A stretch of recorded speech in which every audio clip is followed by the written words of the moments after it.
할렐루야. 한번 고백합시다. 교회 일꾼의 필요성과 조건. 교회 일꾼의 필요성과 조건. 교회 일꾼의 필요성과 조건. 우리 교회는 일꾼들이 필요하죠. 우리 몇 주 전에 교회 두기둥 야긴과 보아스에 대한 그런 설교도 한 적이 있는데요. 자, 성령의 능력으로 많이 이적이 나타나고 많은 사람들이 예수 그리스도를 주와 그리스도로 시인하는 일이 있다 보니까 이제 교회가 당연히 성장하게 되죠. 그런데 우리가 성장통이라는 우리 아이들이 막 자라게 되면 어떨 때는 1년에 막 10cm, 15cm씩 자라잖아요. 그럼 한 달에 막 1cm씩 자라는 거야. 자라는 게 막 보여. 제가 고등학교 1학년 때 요따만한 애가 있었거든요. 키도 작아가지고 이런 애가 있었는데 고등학교 2학년 되니까 키가 어찌 크든지 막 저보다 더 큰 거예요. 저 키는 중학교 3학년 때 내가 거의 170 정도 됐었거든요. 키가. 그러니까 좀 허우대고 좀 멀쩡했죠. 근데 그 친구는 고등학교 1학년 딱 들어갔는데 저는 이만한데 그 친구는 요만했는데 1년이 지나니까 머리 하나가 더 생긴 거예요. 이렇게 키가 막 성큼 크는데 아주 막 우리 아이들도 그러잖아요. 초등학교 때 애가 안 커가지고 막 뭘 하니 그러는데 애들이 갑작스럽게 크면 관절 이런 데가 같이 자라줘야 되는데 이게 잘못돼가지고 막 성장통이라는 게 겪기도 하고 그러거든요. 근데 우리 교회 공동체도 마찬가지입니다. 교회 공동체도 물론 성령이 충만해서 예수 믿는 사람이 늘어나 보니까 막 부흥이 일어나죠. 부흥이 일어나는데 이게 양적인 성장과 더불어서 질적인 성장이 이루어져야 되는데 이게 균형이 이루어져야 되는데 그러지 못한 부분이 없지 않아 있었던 겁니다.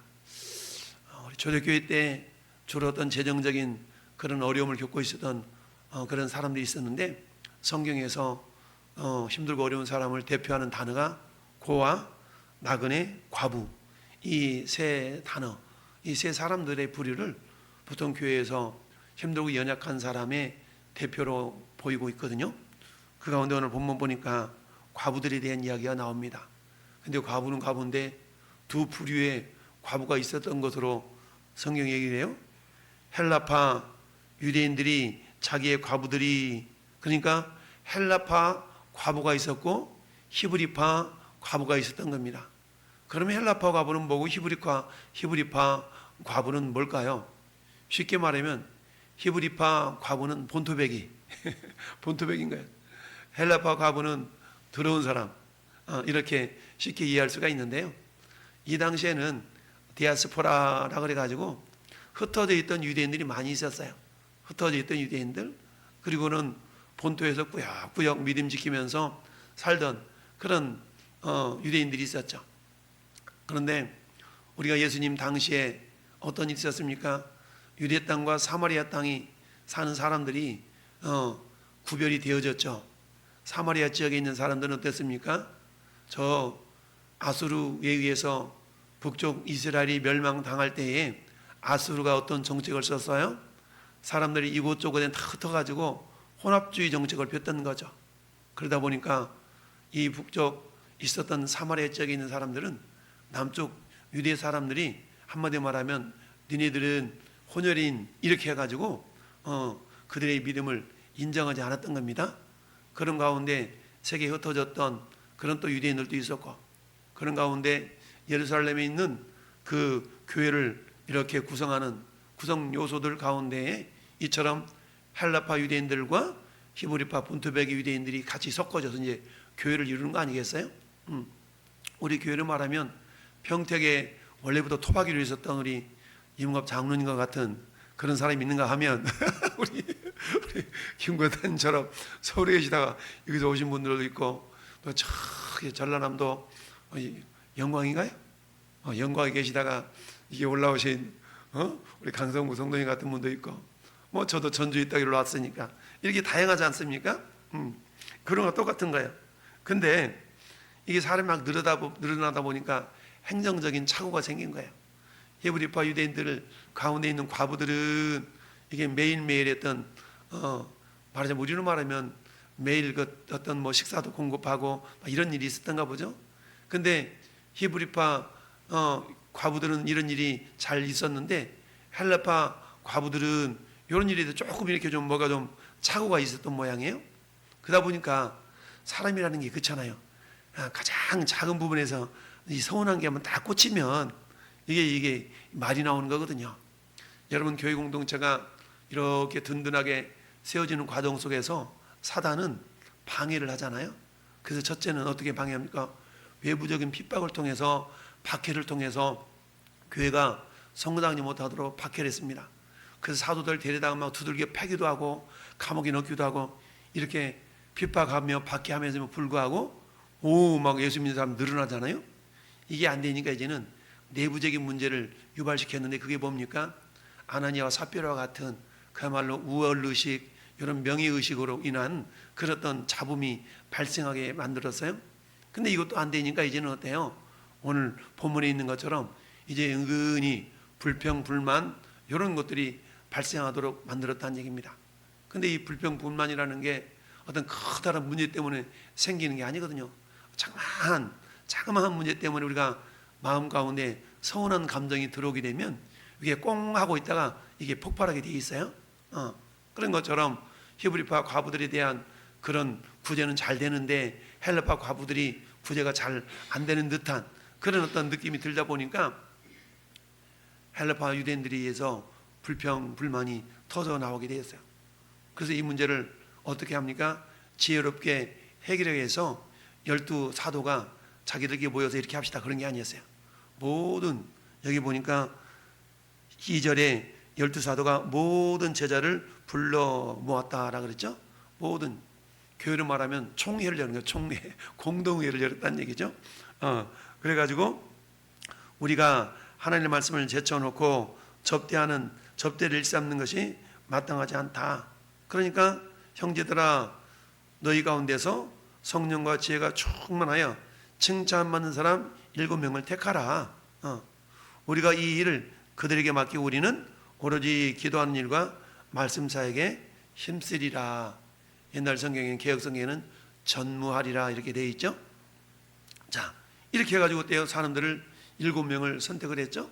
7명을 선택했더니 이 사도들이 그들에게 안수를 해서 일꾼을 세우고 구제하는 일은 이 7 집사한테 세우고 그리고 이 12사도들은 기도하는 일과 말씀사에게 전념하게 되었다라는 얘기입니다. 그랬더니 그 결과로 하나님의 말씀이 점점 왕성해졌고 예루살렘의 제자의 수는 점점 늘어났고 그리고는 심지어 제사장의 무리들도 이 도에 복종하는 일이 있었다. 이게 이제 오늘 본문의 전체적인 내용이죠. 이 가운데 특별히 우리가 오늘 말씀의 제목처럼 교회의 공동체에 있어서 일꾼의 필요성과 조건, 보통 우리가 이제 교회를 개척하고 목회자와 가정 자기 집안 식구들끼리 이렇게 교회를 시작하게 되는 경우가 많죠. 그러다가 사람들이 한 명, 두 명이 늘어나면서 교회가 부흥하다 보면 이제는 목회자 혼자서 북치고 장구치고 대부분 다 하잖아요. 그런데 이제 일꾼이 늘어나다 보면 사람들이 늘어나다 보면 혼자로서는 할 수가 없거든요. 그러면 어떻게 분배해야 되죠. 일을 맡게 된다는 얘기입니다. 그 일을 맡기기 위해서는 어때요? 각자의 하나님이 주신 은사에 따라서 그 일들을 맡기게 됩니다. 그래서 이 구제에 이런 어떤 빠지게 되는 그런 일들이 있다 보니까 이제는 어때요? 사도들이 안 되겠구나, 일꾼을 세워야 되겠다라고 하면서 우리는 오로지 기도하는 일과 말씀 사역에 힘쓰리라 이렇게 표현하고 있어요. 여러분 여기 보니까 구제라고 이렇게 했는 단어 앞에 글씨로 1번 적혀 있죠? 그 저 밑에 가서 꼬랑지를 보니까 뭐라고 다 되어 있어요? 이렇게 하는 헬라어로 뭐란다? 봉사 일이 되어 있죠. 그리고 저 4절에 우리는 오로지 기도하는 일과 말씀 사역, 요 말씀 사역 앞에도 3번 일이 되어 있죠. 그 저 뒤로 가보니까 뭐라고 되어 있어요? 말씀의 봉사 일이 되어 있죠. 그러면 여기서 구제라는 단어나 사역이라는 단어는 같은 단어예요. 우리 한글로는 구제, 사역 전혀 다른 단어지만 오늘을 보면 이 단어가 같은 단어인데 한번 따라해 볼까요? 디아코니아. 디아코니아라는 단어인데요. 이 디아코니라는 단어는 섬김, 봉사, 직무 이런 의미를 가지고 있는 단어예요. 그래서 이 말씀 사역이라는 말은 말씀이 로고스니까 로고스 디아코니아라고 말할 수가 있어요.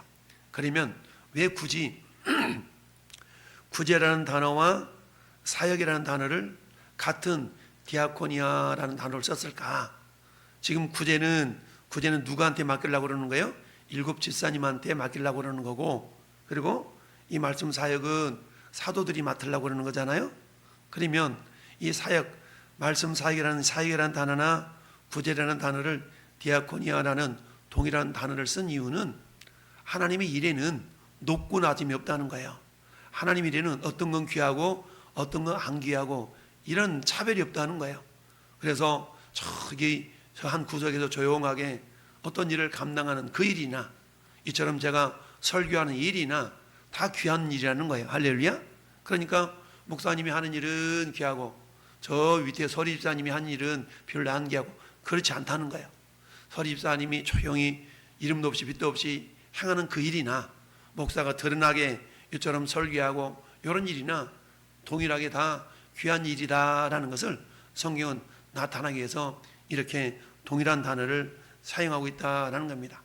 어찌하든 교회 내에 이런 불평불만이 있었을 때 이 문제를 사도들이 독단적으로 해결하지 아니하고 그야말로 온 성도들의 의견을 취합해서 여러분들이 일꾼을 세워보시오.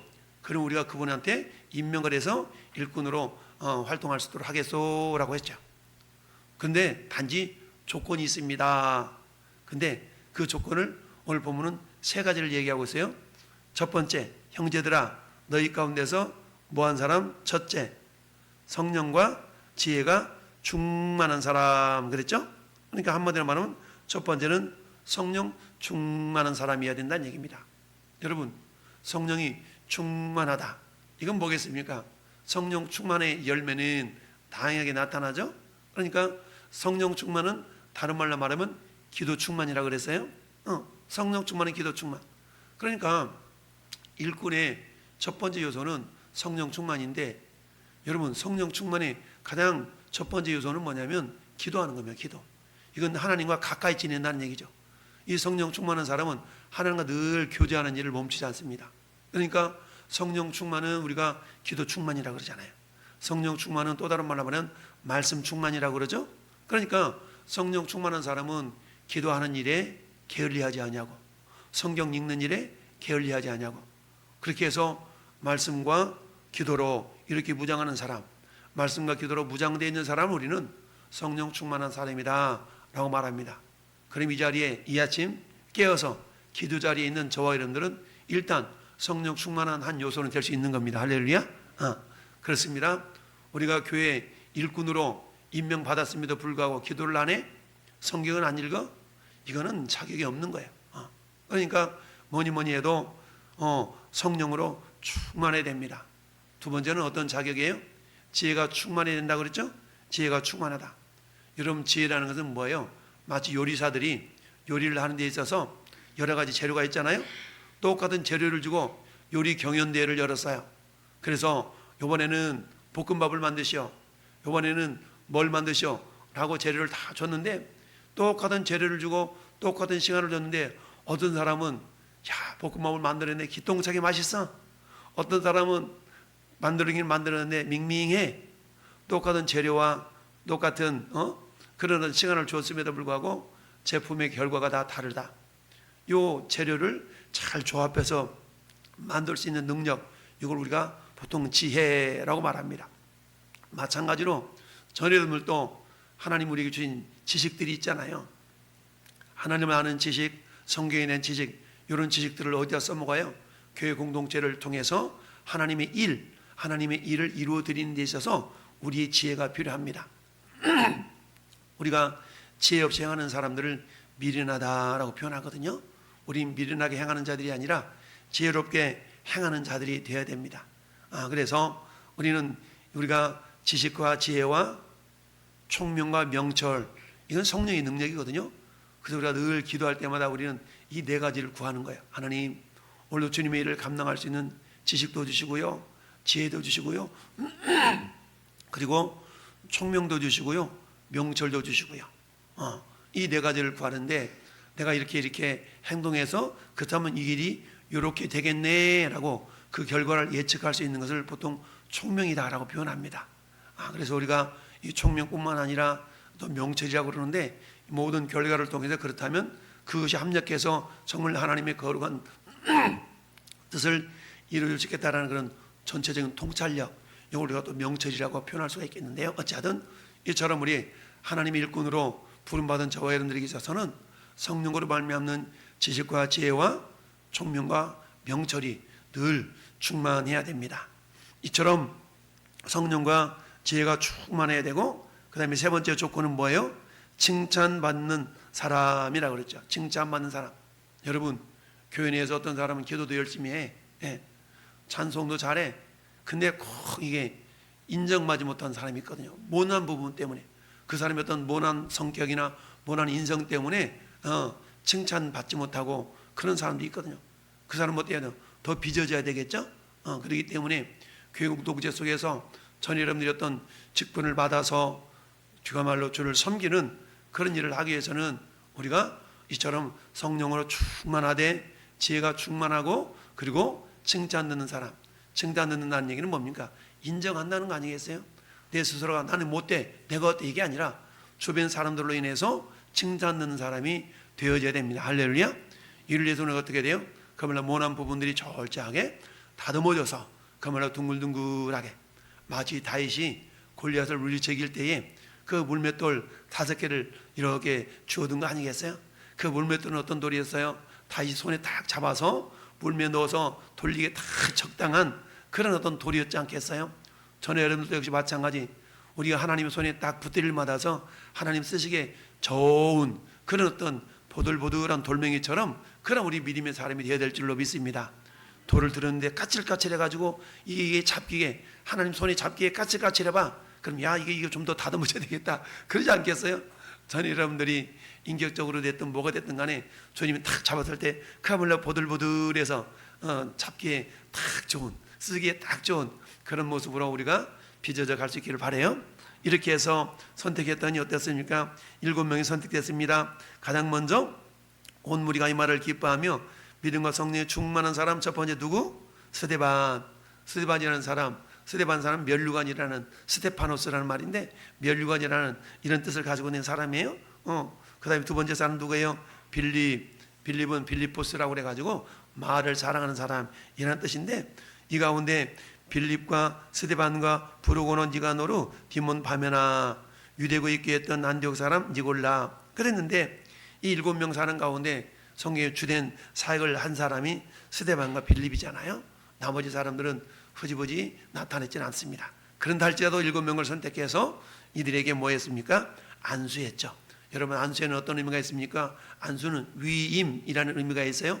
위임한다는 의미가 있고, 두 번째는 하나님 능력을 덧입는다라는 그런 의미가 있습니다. 그래서 공식적인 임명과 더불어서 이를 공표하는 그런 의미가 안수의 의미가 있고, 축복과 능력을 부여한다라는 그런 의미가 이 안수에는 있죠. 그래서 모세가 여호사에게 이렇게 임명할 때 여호사를 지도자를 세울 때도 이처럼 안수했고요. 아론이 제사장들을 이렇게 아들을 제사장 세울 때도 안수했고요. 다양한 모습으로 안수한 것을 보게 됩니다. 자, 이렇게 해서 디모데가 또 일꾼으로 세워질 때도 안수를 받았던 걸 보게 되죠. 우리 그래서 보통 성경에서 나타난 집사, 오늘 보아하는 집사는 안수 집사님을 말합니다. 그러니까 보통 교회에서 집사 그러면 서리 집사님도 다 안수 그냥 집사님인데, 원래는 교회에서 집사 그러면 안수 집사님을 집사라고 임명하는 거고, 나머지 1년마다 임명하는 집사님을 서리 집사님이라고 표현하는 거예요. 우리 황성교회는 지금 안수 집사님으로 임문구 안수 집사님, 곽상신 안수 집사님, 이렇게 오신 또 홍승락 안수 집사님, 이 세 분이 집사님이 되시는 거고요. 그 다음에는 이제 우리 장로님이 계시고 이렇게 되는 것이죠. 자, 어쨌든 이렇게 해서 안수하고 일꾼을 세우고 역할을 분담을 해서 이렇게 역할을 했더니 그 결과가 어땠습니까? 하나님 말씀은 점점 더 왕성해져 갔고, 그러다 보니까 제자의 수가 더 심히 많아지고, 허다한 제사장의 무리도 이 도에 복종하니라. 이 도라는 것은 뭡니까? 믿음, 피스티스라는 단어를 썼는데, 이 믿음의 말씀에 결국 뭐였어요? 복종했다. 여러분, 복종이라는 말은요, 어떤 단어냐면 따라 해볼까요? 휘파쿠오. 휘파쿠오라는 단어는 저 우리 신명기 28장에 보면은 삼가 듣고 여기서 경청하다, 샤마라는 단어라고 그랬죠. 경청이 샤마인데, 이 샤마라는 단어를 헬라어로 아포쿠, 휘파쿠오라고 해석했거든요. 이건 뭐냐면 휘포라는 단어가 뭐뭐 아래에서 이런 뜻이에요. 그리고 아쿠라는 단어는 듣는다는 거예요. 그러니까 복종이라는 말은 무릎을 꿇고 위에서 말씀하시는 분이 말씀하시는 것을 무릎을 꿇고 듣는다는 자세예요. 그러니까 마치 주인이 종들한테 뭐 명령을 내릴 때 종들이 무릎을 꿇고 받아들이는 것처럼 이게 복종이거든요. 근데 우리는 어떤 자가 되어야 돼요? 말씀에 대해서 복종하는 자가 되어야 됩니다. 할렐루야. 그럴 때에 이 말씀을 통하여 우리 온 교회가 정말 온전한 모습으로 이렇게 성장해 가는 것뿐만 아니라 하나님의 영광을 나타낼 수가 있습니다. 전 여러분들도 무엇보다도 나는 과연 그렇다면 성령과 지혜가 충만하며 칭찬 듣는 자인가, 그리고 그런 모습으로 내가 주의 일꾼인가를 늘 점검해 볼 수 있기를 바랍니다. 그런 가운데 주님 우리에게 맡겨진 일들을 잘 감당할 때 우리 왕성교회가 저나 여러분들을 통하여서 왕성하게 성장과 성숙을 이루어갈 줄로 믿습니다. 이 일에 저희 여러분들 귀하게 쓰임받는 복된 인생이 되기를 예수님의 이름으로 축원합니다. 아멘. 살아계신